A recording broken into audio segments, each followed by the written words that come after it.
High student, இன்றைக்கி நம்ம அண்ணாமலை யூனிவர்சிட்டியோட எம்பிஏ ஃபினான்ஸ் மேனேஜ்மெண்ட்டில் ஃபினான்ஸ் மேனேஜ் சாப்டரை குயிக்காக ரிவைஸ் பண்ணலாம்.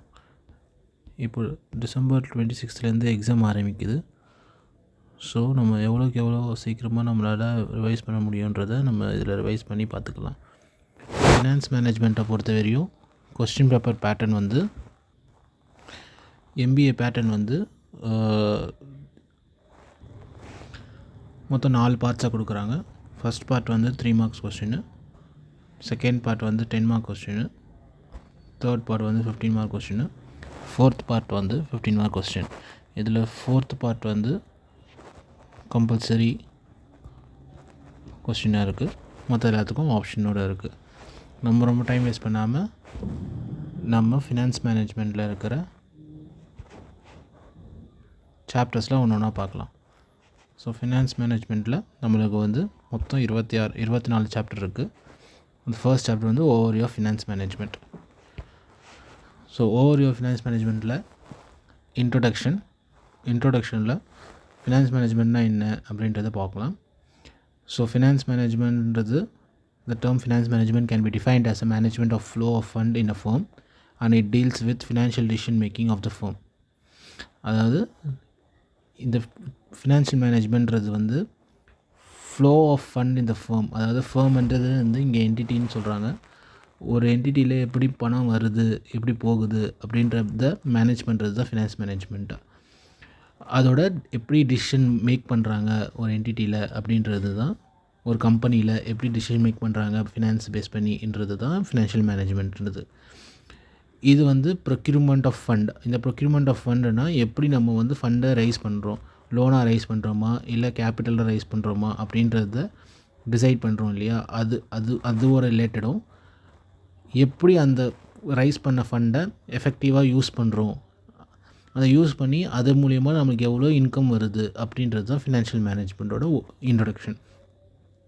ஸோ அதுதான் it encompass the procurement of fund, அதாவது எப்படி நம்ம இந்த ஃபண்டை ரைஸ் பண்ணுறோம் அப்படின்றதும், எம்ப்ளாய்மெண்ட் ஆஃப் தீஸ் ஃபண்ட், எங்கே நம்ம இந்த ஃபண்ட்ஸ் எல்லாம் இன்வெஸ்ட் பண்ணுறோம் அப்படின்றது, இந்த most optimum way to maximise the return of the owner.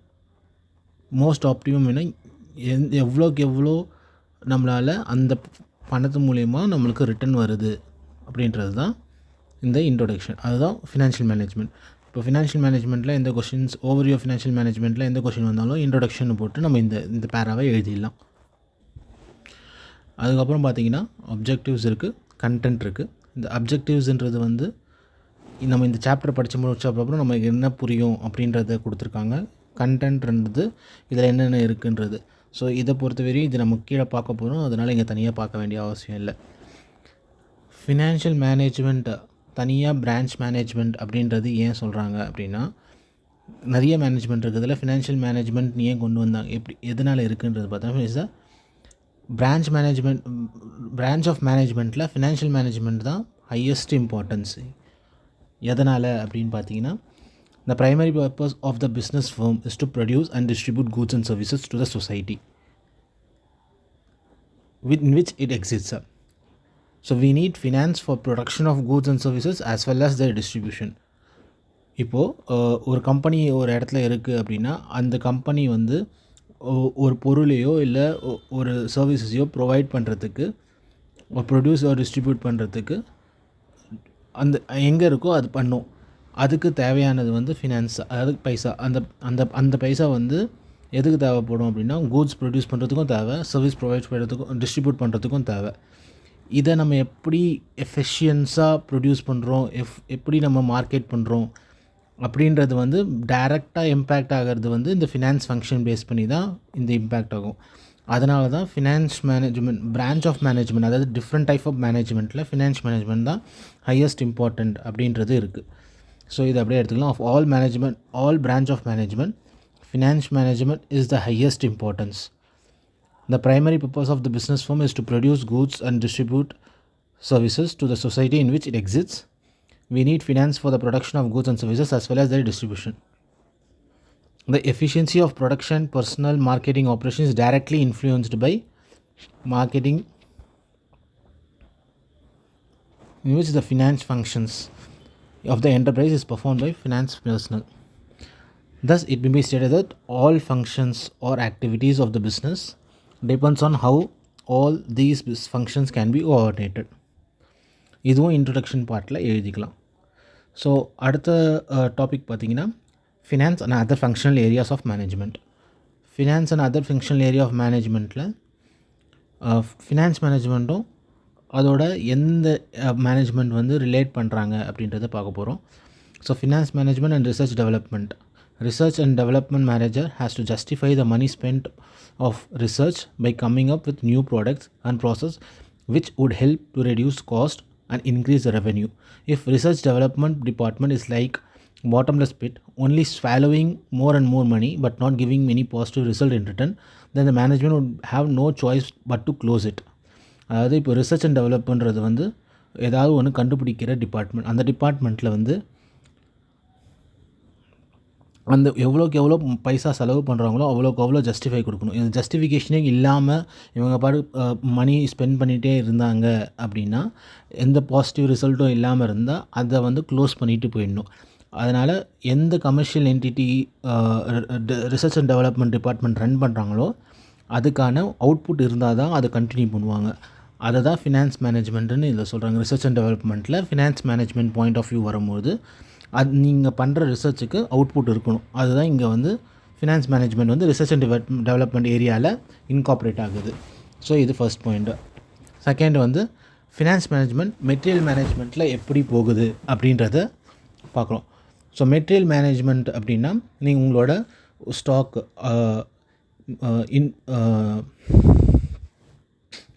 உங்களோட ஸ்டாக்ஸ், அதாவது ஃபினிஷ்ட் குட்ஸோ இல்லை இன்வென்ட்ரியோ இல்லை எப்படி மெயின்டைன் பண்ணுறீங்க ஸ்டோர்ஸ் டிபார்ட்மெண்ட்டில் அப்படின்றத பார்க்க போகிறோம். அதில் எப்படி நம்ம ஃபினான்ஸ் மேனேஜ்மெண்ட்டு இன்வால்வ் ஆகுது அப்படின்றத பார்க்குறோம். மெட்டீரியல் மேனேஜர் என்ன பண்ணுவாங்க, இன்வென்ட்ரி வந்து டிஃப்ரெண்ட் ஐட்டம் இன்வென்ட்ரி வந்து மெயின்டைன் பண்ணுறாங்க இல்லையா, அது வந்து என்னன்னு சொல்லுவாங்கன்னா அது வந்து நம்மளோட பைசா தான். அதாவது நீங்கள் வந்து ஒரு ப்ராடக்ட்டை பர்ச்சேஸ் பண்ணியிருக்கீங்க, அந்த பர்ச்சேஸ் பண்ணிவிட்டு அதை வந்து ஸ்டாக்காக மெயின்டைன் பண்ணுறீங்க. எப்போலாம் அவங்க சேல் தேவைப்படுதோ இல்லை மேனுஃபேக்சர் பண்ணுறோமோ அதுலேருந்து நம்ம ரிமூவ் பண்ணுறோம். ஸோ அதை தான் இங்கே மென்ஷன் பண்ணுறாங்க. Likewise the material manager should be aware that the inventory of different item in store is nothing but the money in shape of inventory. He should make efforts to reduce the inventory so that the fund release could put more productive use. அதாவது நம்ம எவ்வளோக்கு எவ்வளோ inventory வந்து reduce பண்ணுறோம், inventory வந்து closing stock, நம்மக்கிட்டே இருக்கிற ஸ்டாக்கை நம்ம எவ்வளோக்கு எவ்வளோ ரெடியூஸ் பண்ணுறோம் அப்படின்றது தான் மெட்டீரியல் மேனேஜரோட வேலை. ஏன்னா அப்போது எவ்வளோக்கு எவ்வளோ நம்ம கம்மியாக வச்சுருக்கோம் அப்படின்னா நம்ம சேல் பண்ணியிருப்போம். அந்த சேல் பண்ணியிருக்கிறதுனால நம்மளுக்கு வந்து காசு வந்து ஜென்ரேட் ஆகும் அப்படின்றது தான் இதில் காரணம்.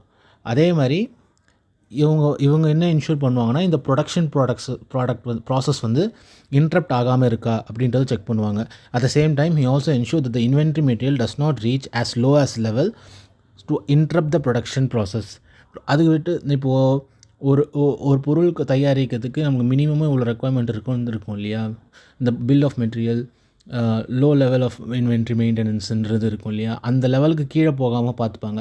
அது ஒரு லெவலோட கீழே போகுதுன்னா அப்படின்னா ப்ரொடக்ஷன் அஃபெக்ட் ஆகும். ப்ரொடக்ஷன் அஃபெக்ட் ஆச்சுன்னா சேல்ஸ் அஃபெக்ட் ஆகும். சேல்ஸ் அஃபெக்ட் ஆச்சுன்னா நமக்கு காசு வராது. ஸோ அதனால் ஃபினான்ஸ் மேனேஜ்மெண்ட் வந்து மெட்டீரியல் மேனேஜ்மெண்ட்டில் எப்படி இன்வால்வ் ஆகுது அப்படின்னா, மெட்டீரியல் மேனேஜர் வந்து low level of inventory maintain பண்ணுவாங்க. அதனால நமக்கு ஸ்டோரேஜ் காஸ்ட் கம்மியாகும். அதே மாதிரி எந்த அளவு மெயின்டைன் பண்ணுவாங்கன்னா, ப்ரொடக்ஷன் இன்ட்ரப்ட் ஆகாத அளவு மெயின்டைன் பண்ணுறதுனால நம்மளோட சேல்ஸும் அஃபெக்ட் ஆகாமல் இருக்கும். இது மூலிமா நம்ம ஒர்க்கிங் கேபிட்டல் மேனேஜ்மெண்ட்டை அச்சீவ் பண்ண முடியும். ஸோ அதுதான் ஃபினான்ஸ் மேனேஜ்மெண்ட் அண்ட் மெட்டீரியல் மேனேஜ்மெண்ட்டோட கான்செப்ட் இயர். ஸோ அடுத்தது financial management and production management.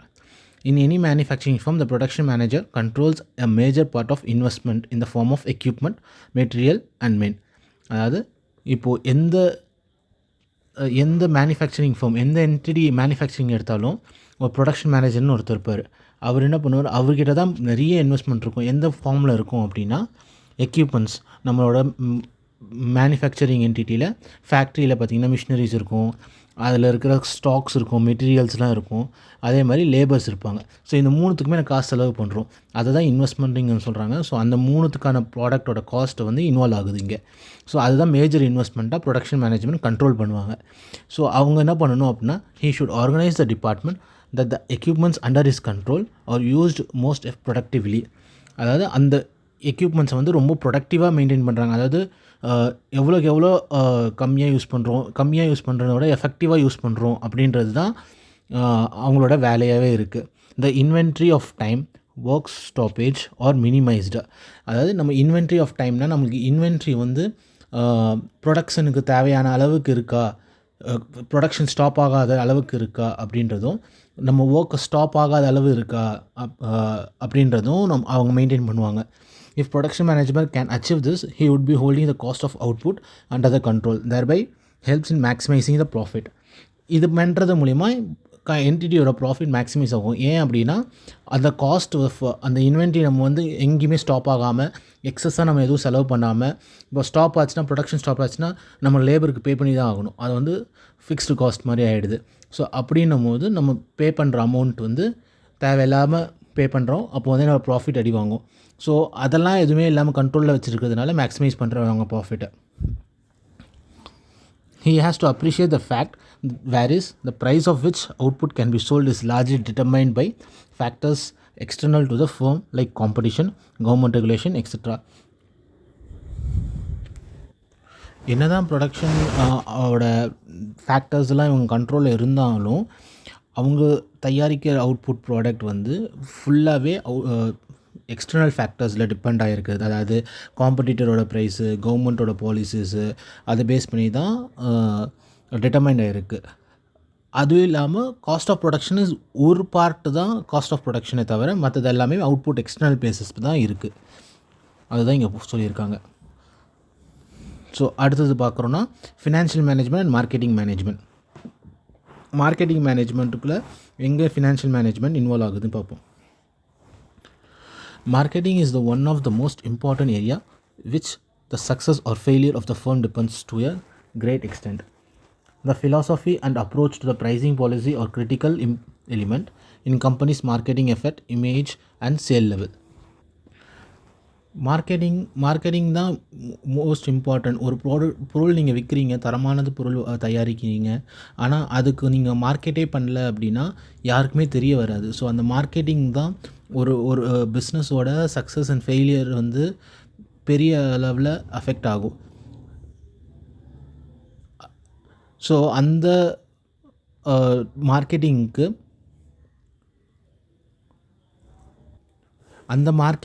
Base பண்ணி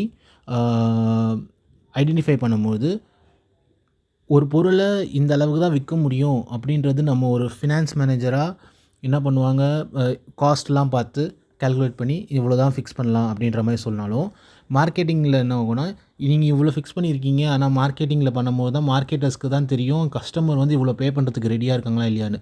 ஸோ அதனால் இந்த மார்க்கெட்டிங் ஆக்டிவிட்டியும் உங்களோட ஃபினான்ஸ் ஆக்டிவிட்டியும் கம்பைன் பண்ணி தான் ஒரு ப்ராடக்டோட ப்ரைஸை ஃபிக்ஸ் பண்ண முடியும். ஸோ அதனால தான் இங்கே determination of the appropriate price of the firm's product is importance both to the marketing and financial manager. Therefore, there should be joint decision of the both. The marketing manager provide information and how different prices will affect the demand of the company's product. இப்போ ஒரு product நீங்கள் விற்கிறீங்க, அந்த price marketing டீமில் இருக்கவங்களுக்கு தெரியும் இந்த price மூலிமா demand அதிகமாகுமா கம்மியாகுமா. இப்போ நீங்கள் வந்து 100 ரூபா ஃபிக்ஸ் பண்ணியிருக்கீங்க அப்படின்னா, இது 100 ரூபா ஃபிக்ஸ் பண்ணதுனால எனக்கு 80 ப்ராடக்ட் என்னால் செல் பண்ண முடியும்.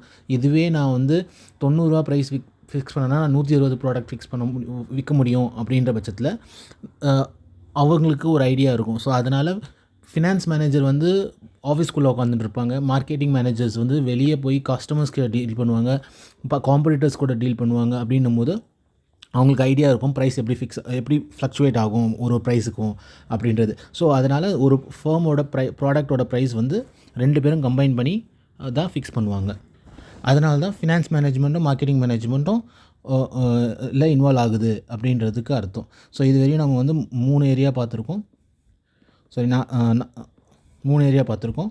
ஃபஸ்ட்டு ஒன்று வந்து ரிசர்ச் அண்ட் டெவலப்மெண்ட், செகண்ட் ஒன்று வந்து மார்க்கெட்டிங் மேனேஜ்மெண்ட், தேர்ட் வந்து ப்ரொடக்ஷன் மேனேஜ்மெண்ட், தேர்ட் வந்து marketing management. So 4 area compared with financial மேனேஜ்மெண்ட்டில் பார்த்துருக்கோம்.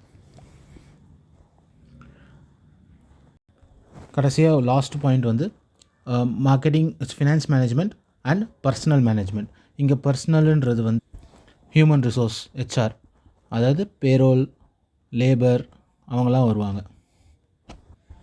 இங்கே வந்து ரெக்ரூட்மெண்ட்டு, ட்ரெயின் பண்ணுறது, பிளேஸ்மெண்ட் பண்ணுறது எல்லாமே வந்து பர்சனல் டிபார்ட்மெண்ட்டோட வேலை. Personal department HR department. இப்போது இது எல்லா ரெக்ரூட்மெண்ட்டு, பிளேஸ்மெண்ட்டு, ட்ரைனிங்க்கு எல்லாத்துக்கும் அவங்க ரெஸ்பான்சிபிளாக இருந்தாலுமே நம்மளுக்கு எல்லாத்துக்குமே வந்து ஃபைனான்ஸ் தேவை. அதனால் இந்த டிசிஷன்ஸ், இந்த ரெக்ரூட்மெண்ட், பிளேஸ்மெண்ட் எல்லாமே வந்து இவங்க மட்டும் பர்சனல் டிபார்ட்மெண்ட், அதாவது ஹெச்ஆர் டிபார்ட்மெண்ட் மட்டும் தனியாக எடுக்க முடியாது, ஃபினான்ஸ் டிபார்ட்மெண்ட்டும் இன்வால்வ் ஆகிறாங்க அப்படின்றது தான் இதுக்கு அர்த்தம்.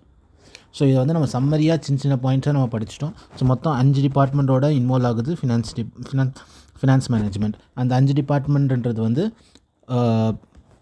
மறுபடியும் ஒரு வாட்டி பார்த்தலாம். Research, material, production, marketing, personal. இது எப்படி நம்ம வச்சுக்கிறது அப்படின்னு பார்த்தோன்னா, ஃபஸ்ட்டு வந்து ரிசர்ச் பண்ணுவோம். எந்தாவது ஒரு ப்ராடக்ட் வந்தாலும் ரிசர்ச் பண்ணுவோம். ரிசர்ச் பண்ணதுக்கப்புறம் நமக்கு அதுக்கான ஸ்டாக் வாங்குவோம். ஸ்டாக் வந்து மெட்டீரியல் வாங்குவோம். அதனால் மெட்டீரியல் மேனேஜ்மெண்ட் வந்ததுக்கப்புறம் ப்ரொடியூஸ் பண்ணுவோம். அது ப்ரொடக்ஷன் மேனேஜ்மெண்ட்டுக்கப்புறம் ப்ரொடியூஸ் பண்ணதுக்கப்புறம் அவுட்புட் வரும். அந்த அவுட்புட் வந்து மார்க்கெட் பண்ணணும். அதனால் மார்க்கெட்டிங் மேனேஜ்மெண்ட். அண்ட் ஃபைனலாக இது எல்லாம் பண்ணுறதுக்கும் நமக்கு லேபர் தேவை, பேரோல் தேவை, எம்ப்ளாயீஸ் தேவை. அதனால் பர்சனல் மேனேஜ்மெண்ட்.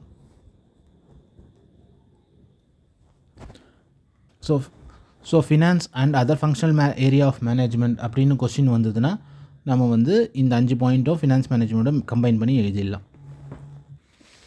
அடுத்தது டாபிக் பார்த்திங்கன்னா evolutionary change in concept of finance. இது ரொம்ப இம்பார்ட்டண்ட் இல்லை, அதனால் நீங்கள் அப்படியே படிச்சுக்கலாம். இங்கேருந்து தான் நமக்கு சாப்டர் ஆரம்பிக்குது. இப்போ படித்தது எல்லாமே இன்ட்ரொடக்ஷனில் எழுதிக்கலாம். எங்கேயாவது அங்கங்கே ஒரு பாயிண்ட் ஏதாவது தேவைன்னா அது இன்ட்ரொடக்ஷனில் நம்ம எழுதிக்க முடியும். ஸோ அடுத்தது வந்து evolution of finance as a discipline. இதுவும் ரொம்ப இம்பார்ட்டண்ட்டாக இல்லை, ஜஸ்ட் கோ த்ரூ பண்ணலாம். நம்ம அப்படியே ஸ்பீடாக ரீட் த்ரூ பண்ணிடலாம்.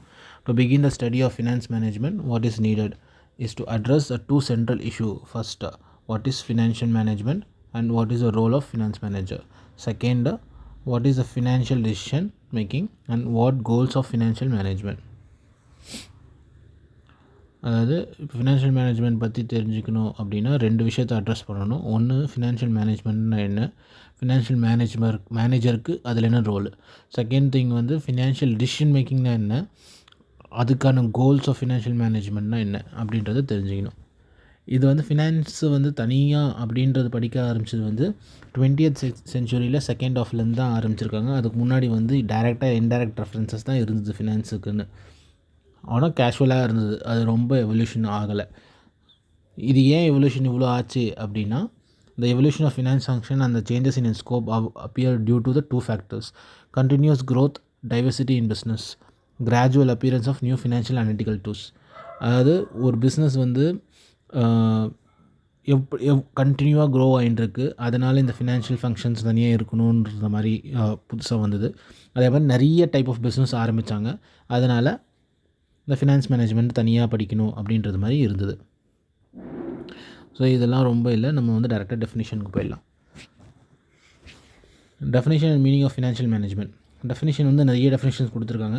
இதுலேருந்து நம்ம ஏதாவது 1-2 எழுதி படித்து வச்சுக்கலாம். அந்த படித்ததை நம்ம எப்படியே எழுதிக்கலாம். இன் ஜென்ரலாக என்னென்னா, finance may be define as a provision of money at the time it is wanted.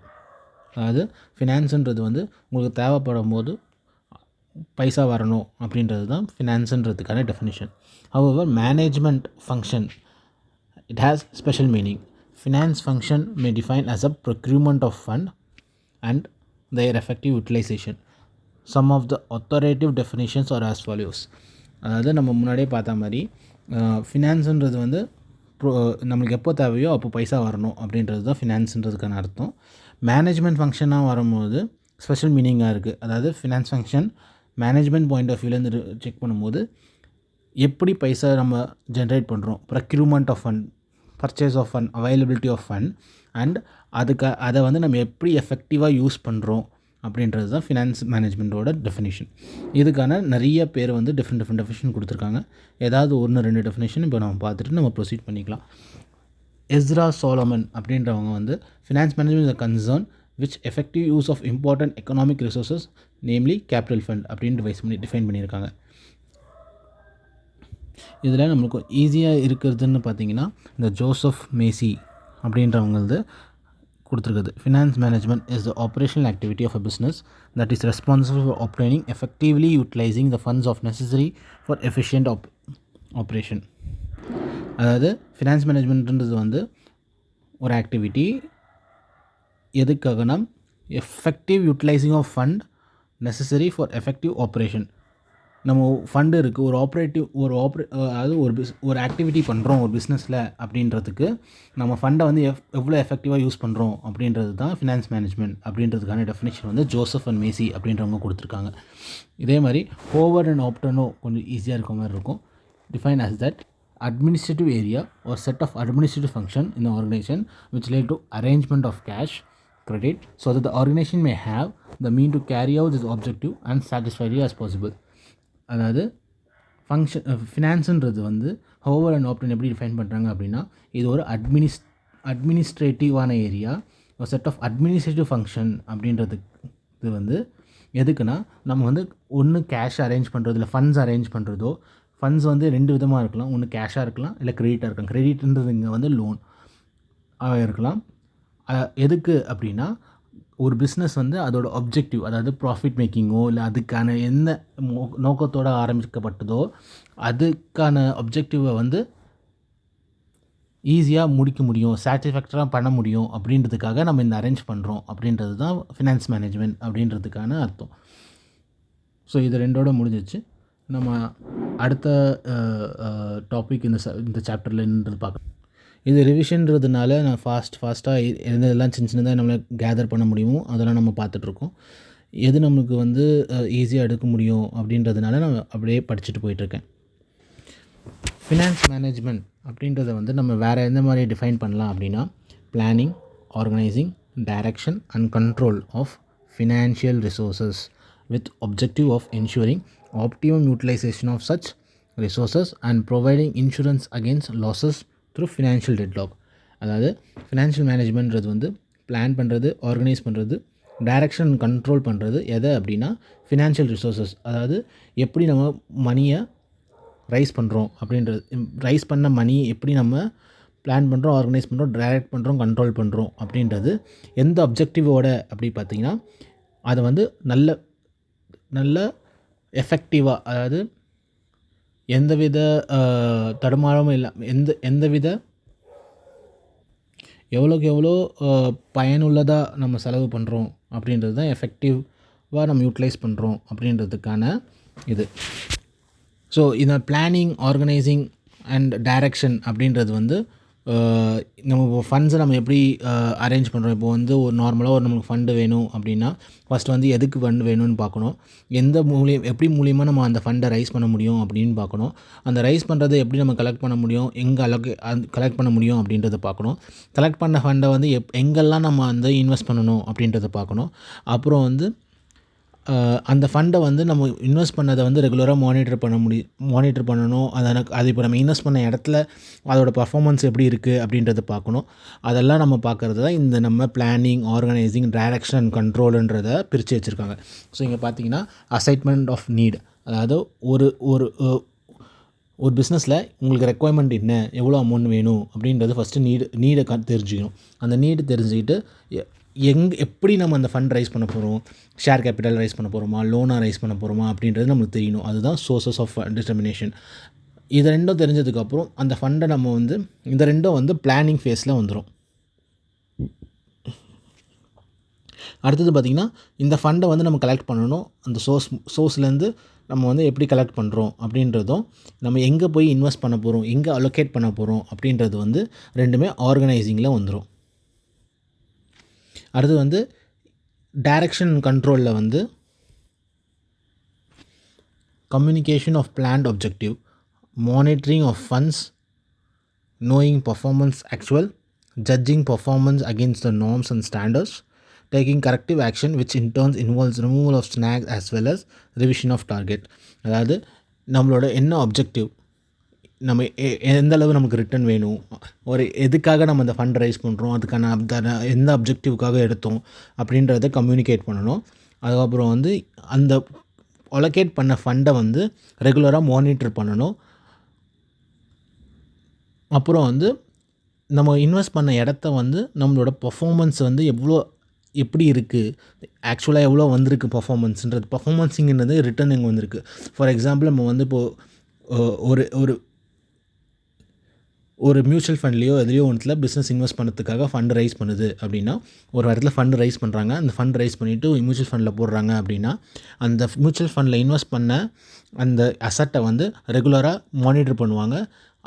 அதோட பர்ஃபார்மன்ஸை தெரிஞ்சுப்பாங்க ரெகுலராக. அந்த பர்ஃபார்மன்ஸை வந்து நம்ம வந்து ஒரு எஸ்டிமேட் பண்ணியிருப்போம் இல்லையா. இப்போ 20% நமக்கு தேவை, இல்லை 15% நமக்கு தேவை அப்படின்றது நம்ம வந்து எஸ்டிமேட் பண்ணியிருப்போம். அந்த எஸ்டிமேட்டோட கம்பேர் பண்ணி பார்ப்பாங்க. சப்போஸ் அது மேட்ச் ஆகலை அப்படின்னா, நம்மளுக்கான அந்த அசட்டை வந்து எதர் அதுக்கு மேட்ச் ஆகிற அளவுக்கு இருக்கிற அசட்டில் நம்ம மாடிஃபை பண்ணி வேறு ஒரு இடத்துல இன்வெஸ்ட் பண்ணுவாங்க. அதுதான் இங்கே கண்ட்ரோல் அண்ட் டைரக்ஷனில் வந்துடும். ஸோ அடுத்த பாயிண்ட் பார்த்திங்கன்னா, goals of financial management. Specific objective. Financial மேனேஜ்மெண்ட்டில் ஸ்பெசிஃபிக் அப்ஜெக்டிவ் என்னதுன்னு பார்த்திங்கன்னா, profit maximisation and wealth maximisation. நார்மலாகவே ஒரு பிஸ்னஸோட மோட்டிவ் என்னன்னு பார்த்தீங்கன்னா, earning a profit. Earning profit by a corporate or a company is a social application. Profit is the only means through which efficiency of the organisation can be measured. நம்ம சொன்ன மாதிரி ஒரு கம்பெனிக்கோட major மோட்டிவ்னு பார்த்தீங்கன்னா profit earning தான். அந்த profit base பண்ணி தான் அந்த கம்பெனி வந்து நல்லா பர்ஃபார்ம் பண்ணுற கம்பெனி, நல்ல கம்பெனி, இது வந்து லாஸ் மேக்கிங் கம்பெனி, இது நமக்கு செட் ஆகாது, இல்லை இந்த கம்பெனி வந்து ரொம்பவே இது இல்லை அப்படின்றது நம்ம டிசைட் பண்ணுறது எவ்வளோ மூலியமான அந்த கம்பெனி எவ்வளோ லாபம் சம்பாதிக்குது அப்படின்றத பொறுத்து தான். As a business units are exploiting the resources of the country, namely land, labor, capital resources, has an obligation to use these resources to achieve profit. அதாவது பிஸ்னஸ் யூனிட்ஸ், அதாவது கம்பெனிஸ்லாம் வந்து எக்ஸ்ப்ளாய்ட்னா யூஸ் பண்ணுது எதை அப்படின்னா, கண்ட்ரியோட நேம், கண்ட்ரியோட ரிசோர்ஸஸ் என்னென்னதுனா லேண்டு, லேபரு, அப்புறம் வந்து capital resources எல்லாம் நம்ம வந்து ரிசோர்ஸை யூஸ் பண்ணுறதுனால அதுக்கான ஆப்ளிகேஷன் என்னது அப்படின்னா, அதாவது என்ன கொடுக்கணும் அப்படின்னா, திருப்பி என்ன கொடுக்கணும் அப்படின்ற பார்த்தா, இந்த ரிசோர்ஸ்லாம் யூஸ் பண்ணுறாங்கல்ல, இந்த ரிசோர்ஸ்லாம் யூஸ் பண்ணி ப்ராஃபிட் அச்சீவ் பண்ணுறது தான் பிஸ்னஸோட மெயின் ஆப்ஜெக்டிவாகவே இருக்கணும் அப்படின்ற மாதிரி இருக்குது. It is an economic application to cover the cost of fund and offer surplus fund to expansion and growth. And accumulated profit reduce the risk of an enterprises. It should serve as a base for all types of decisions. இதோட economic application என்ன அப்படின்னா, cost of fund. அதாவது நீங்கள் இப்போது ஒரு இடத்துலேருந்து நம்ம வந்து ஃபண்டை ரைஸ் பண்ணுறோம் அப்படி இல்லையா, ஃபண்டை ரைஸ் பண்ணுறோம் அப்படின்னா, இப்போ லோன் எடுத்தோம் அப்படின்னா லோனுக்கு நம்ம இன்ட்ரெஸ்ட் பே பண்ணுவோம். அந்த இன்ட்ரெஸ்ட் பே பண்ணுறது தான் காஸ்ட் ஆஃப் ஃபண்டு. ஓகேங்களா. நம்ம ஜென்ரேட் பண்ணுற ப்ராஃபிட் வந்து இந்த காஸ்ட் ஆஃப் ஃபண்டை கவர் பண்ணுற அளவு இருக்கணும். அது இல்லாமல் எக்ஸ்ட்ராவாக இருக்கணும். எதுக்குன்னா, ஃப்யூச்சரில் நம்ம வந்து பிஸ்னஸை டெவலப் பண்ணுற மாதிரி இருக்கணும். இந்த அக்யூமுலேட்டட் ப்ராஃபிட் இருக்குது இல்லையா, நம்ம வருஷம் நம்ம ப்ராஃபிட் ஜென்ரேட் பண்ணிகிட்டு இருக்கோம், அதை அதாவது சேர்த்து வச்சுட்டே போவோம் இல்லையா, அது வந்து என்ன பண்ணும் அப்படின்னா ரிஸ்க் கம்மி பண்ணும். ஒரு என்டர்பிரைஸோட ரிஸ்க் கம்மி பண்ணும். ஏன் அது கம்மி பண்ண போகுதுன்னா, நீங்கள் ப்ராஃபிட்டே ஜென்ரேட் பண்ணல அப்படின்னா நீங்கள் கம்பெனி இழுத்து மூட்டு போகிற மாதிரி ஆகிடும். ஸோ அந்த இழுத்து மூடுற ரிஸ்க் வந்து கம்மியாகிறதுனால accumulated profit reduce the risk of an enterprise அப்படின்றது சொல்கிறாங்க. இதுதான் பேஸ் ஃபார் எல்லா டைப் ஆஃப் டிசிஷன் மேக்கிங்க்கும் இதுதான் பேஸாக இருக்கணும். எந்த டிசிஷன் மேக்கிங் எடுக்க போகிறீங்க அப்படின்னாலும் ப்ராஃபிட் தான் மெயின் அப்ஜெக்டிவாக இருக்கும். ப்ராஃபிட் மேக்ஸிமைசேஷன் தான் மெயின் அப்ஜெக்டிவாக இருக்கும். Profit maximisation is achieved by organisation is regarded as a primary measure. So இல்லையா, இதுதான் மெயின் அப்ஜெக்டிவாக இருக்கும்ன்றதுனால தான் இதை ப்ரைமரி மெஷர் ஆஃப் இட்ஸ் சக்ஸஸ்ன்ற மாதிரி சொல்கிறாங்க.